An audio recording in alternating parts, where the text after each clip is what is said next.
जब हमारा देश आज़ाद भी नहीं हुआ था उस वक्त की मैं बात करता हूँ। जब हम अंग्रेज़ों के गुलाम थे उस समय हमारे देश में गुरुकुल हुआ करते थे जिसमें बच्चे हिंदू के बच्चे पढ़ा करते थे। मैं उसी गुरुकुल की बात करता हूँ जिस गुरुकुल से स्वयं प्रभु राम जी ने शिक्षा हासिल किए।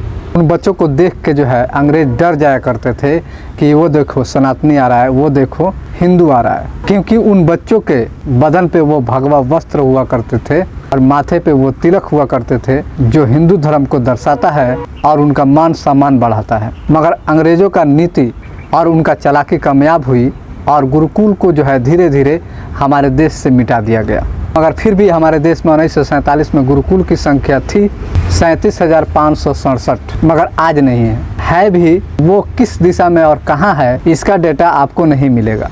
मगर इसी देश में 1947 में मदरसों की संख्या थी 282 और आज के डेट में है 42,582। आप सोच सकते हैं जिस देश में हिंदुओं की संख्या 100 करोड़ से ऊपर है उस देश में गुरुकुल नहीं है।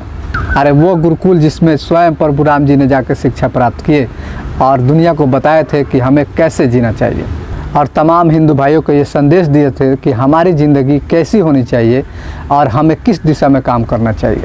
आज हमें हिंदू होने पे गर्व तो होती है, मगर ये सोच के और ये देख के अफसोस भी होता है कि जिस देश में गुरुकुल की संख्या ज़्यादा होनी चाहिए थी वहीं कम है। मगर वहीं दूसरी तरफ बात करें तो हर 4 किलोमीटर पे आपको एक मदरसा दिख जाएगा जिसमें धार्मिक ग्रंथ पढ़ाए जाते हैं, मगर हिंदुओं की धार्मिक ग्रंथ कोई नहीं पढ़ाता और कहीं नहीं पढ़ाई जाती है। ऐसा क्यों हुआ और कैसे हुआ और किन मानसिकता के लोगों ने उस गुरुकुल को मिटा दिया और हिंदुस्तान में और हिंदुस्तान के हिंदू भाइयों के लिए नहीं रहने दिया, ये सबसे बड़ी बात है। मैं इस विषय पे हज़ारों लोगों से बात की और हज़ारों लोगों से मिला और मैं बोला कि मुझे कुछ मदद चाहिए और मैं आप लोगों से मदद चाहता हूँ, सपोर्ट चाहता हूँ ताकि मैं ये काम कर सकूँ।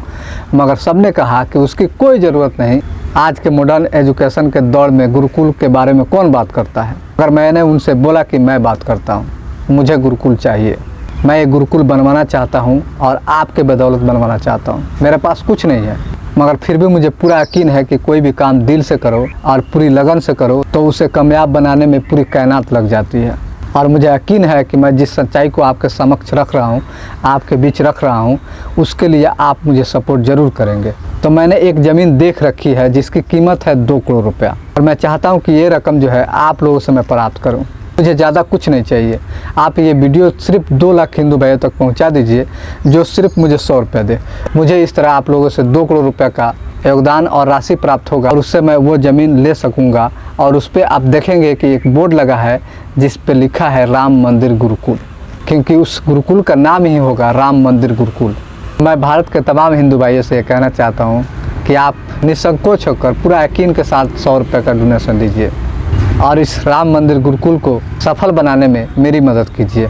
आप मेरा साथ ज़रूर देंगे और आप देखेंगे कि एक दिन ऐसा गुरुकुल बन के तैयार होगा जो मेरे स्क्रीन पे देख रहे हैं और इसमें पढ़ने वाले बच्चे ऐसे होंगे। आपके मन में एक सवाल आएगा, ज़मीन लेने के बाद उस पर बनने वाला जो गुरुकुल होगा उसके लिए रकम कहाँ से आएंगे और इसकी पूर्ति कहाँ से होगी।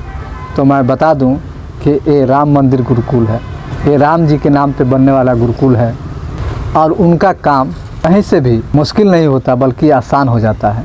जैसे आज हमारे देश में राम मंदिर बन के तैयार है, उसी तरह ये गुरुकुल भी बन के तैयार होगा। नमस्कार, जय हिंद, जय भारत।